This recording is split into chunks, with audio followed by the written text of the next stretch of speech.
Excellencies, to express our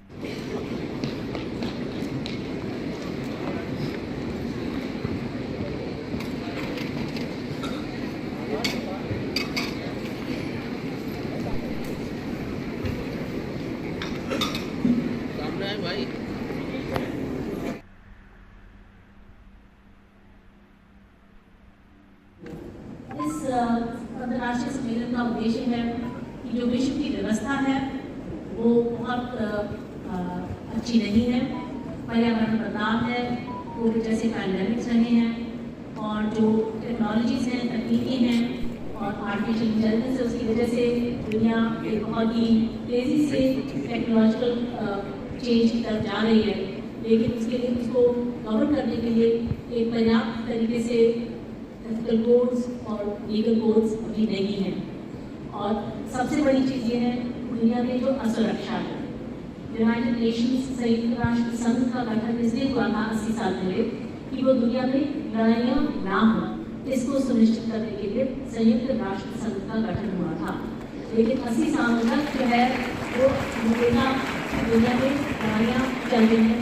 इसी समय 54 जो है वो लड़ाइयाँ चल रही हैं और कुछ लड़ाइयाँ बहुत ही जो है वो बड़े व्यापक स्तर पर चल रही हैं। तो संयुक्त राष्ट्र संघ जो है वो जाहिर है कि वो प्रत्यक्ष है कि वो अपने मिशन में उसका जो उद्देश्य है वो उसको पूरा नहीं कर पा रहा है। और जैसे कि बोला, पर्यावरण बदलाव भी बहुत तेज़ी से हो रहा है, उसका भी जो उसको कंटेन करने का जो प्रयास है वो भी अच्छे तरीके से सुचारू रूप से नहीं हो पा रहे हैं। तो ये बहुत आवश्यक है बच्चों के सुरक्षित भविष्य के लिए, हम सबके सुरक्षित भविष्य के लिए, खास करके बच्चों के सुरक्षित भविष्य के लिए, क्योंकि उनको सबसे ज़्यादा अपनी जीवन उन्हीं को इस प्लानेट पर जीना है। हम लोग को कम साल जीना है, तो उनके सुरक्षित भविष्य के लिए विश्व की व्यवस्था कैसी हो, किस तरीके की वर्ल्ड गवर्नेंस हो, ग्लोबल गवर्नेंस किस तरीके की हो, जिससे कि संयुक्त राष्ट्र संघ का जो चार्टर है वो कितना पर्याप्त है। और 80 साल पहले की जो वास्तविकताएं थी वो क्या 80 साल बाद वो वास्तविकताएं इतनी ज़्यादा बदल गई हैं, तो क्या नए चार्टर की आवश्यकता नहीं है, क्या पुराने चार्टर में संशोधन की आवश्यकता नहीं है। इन विषयों पर विचार विमर्श करने के लिए दुनिया के हर एक कोने से, बाहर देशों से मुख्य न्यायाधीश आतंकवाद का मुख्य मुद्दा चल रहा है, इसके क्या कुछ चर्चा हुई? यहाँ पर बहुत सारे विषयों पर चर्चा हुई, क्योंकि विश्व की अर्थव्यवस्था को ठीक करने के लिए बहुत सारे पहलू हैं। आतंकवाद का हटना, जो यूनाइटेड नेशंस का जो चार्टर है संयुक्त राष्ट्र का, उसका जो उसमें बदलाव लाने की आवश्यकता है, उसमें हर एक देश का प्रतिनिधित्व सही तरीके से कैसे हो।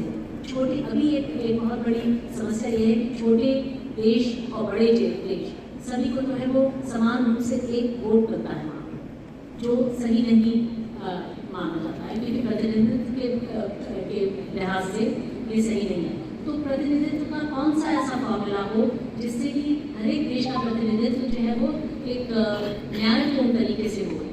तो इसके लिए बहुत सारे विचार आए हैं सामने और उनको जो है वो विचारों का आदान प्रदान का एक मंच है। देखिए, हम सिटी यूनिवर्सिटी स्कूल जो है, जो ये आयोजन है, जो 26 वर्ष से इसको लगातार आयोजित कर रहा है, वो एक अंतर्राष्ट्रीय संस्था नहीं है, वो एक विश्वविद्यालय नहीं है, वो एक थिंक टैंक नहीं है, वो किसी भी तरीके का ग्लोबल स्तर का संगठन नहीं है।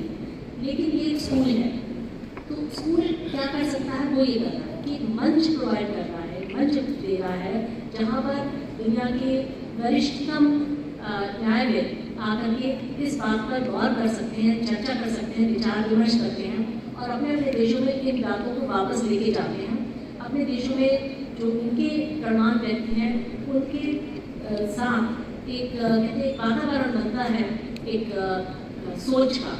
विचारों के बाद जो निष्कर्ष निकलता है, निष्कर्ष का क्या होगा? जो निष्कर्ष निकला है वो आज के रेजोल्यूशन में है, जो संकल्प पत्र है जो आज यहाँ पर पारित किया गया है, ये जो है इसमें सारे मुद्दे जो यहाँ पर जिन पर चर्चा हुई और जिन पे जो है कहते हैं कि समझौता हुआ कि हाँ ये चीज़ें सबसे ज़्यादा आवश्यक हैं और यही चीज़ें, ये जो संकल्प पत्र है ये दुनिया के हर एक राष्ट्र के राष्ट्रपति और प्रधानमंत्री के पास भेजा जाएगा। संयुक्त राष्ट्र संघ के जो सेक्रेटरी जनरल है उनके पास भी भेजा जाएगा तो ये है हमारे कॉन्फ्रेंस का निचोड़, इसका निष्कर्ष। बहुत बहुत धन्यवाद आपका। उत्तर प्रदेश के डॉक्टर जगदीश गांधी को श्रद्धासुमन अर्पित करती हूँ। और उन्होंने जो सोचा है, अभी गीता गांधी जी ने कहा है कि नहीं ये संस्था है, ये सिर्फ एक स्कूल है, लेकिन जो पूरा विश्व मेरा परिवार है, एक कुटुंब है, वो जिस तरीके से 26 साल से लगातार कार्यक्रम कर रहे हैं, पूरे विश्व के लोगों को एक मंच, एक छाता के नीचे ला करके आपस में हम लोग विचार विमर्श करते हैं, तो इससे कुछ ना कुछ सीखने को मिलता है। लगातार ये कार्यक्रम चल रहा था, मैं आउट ऑफ स्टेशन थी, लेकिन मैं गीता जी को भी बधाई देती हूँ कि जिस तरीके से लगातार 26 साल से चल रहा है, आज 2 साल से 1.5 साल से हमारे बीच में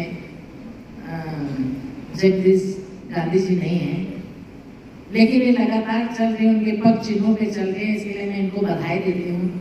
और सबसे बड़ी बधाई तो मैं ये भी देती हूँ, इन्हीं का पढ़ाया हुआ एक बच्चा विश्व पटल पे अपना नाम रोशन किया है, तो आज लखनऊ और CMS को पूरे विश्व में कोई ऐसा व्यक्ति नहीं कि जो ना जानता हो। तो इस तरीके से इनका जो कार्यक्रम का आयोजन है बहुत अच्छा है। हम एक दूसरे देशों से सीखेंगे कहाँ क्या हो रहा है। अभी बीच में मैं मलेशिया गई थी, तो वहाँ के रख रखाव, साफ सफाई, हर चीज़ मैंने भी देखी है। और आपने देखा होगा कि 2 साल से मैं भी लखनऊ नगर निगम में किस तरीके से काम कर रही हूँ, कोशिश कर रही हूँ कि लखनऊ भी आगे बढ़े, और हुआ भी है। 44 से हम लोग स्वच्छता में नंबर 3 पे आए हैं, और इसके लिए अब मैं हथियार अपने बच्चों को ही बनाऊंगी, क्योंकि बच्चे ही माँ बाप को कहेंगे कि आप ध्यान रखिए, शहर का कूड़ा अलग कर करके दीजिए। और मैंने गीता जी को कहा है, गीता जी ने हमारे यहाँ अपने बच्चों को भेजा भी है, सिद्धि में जो प्लांट लगाया है, यहाँ से बच्चे जाके देखे भी हैं, काम भी किया है।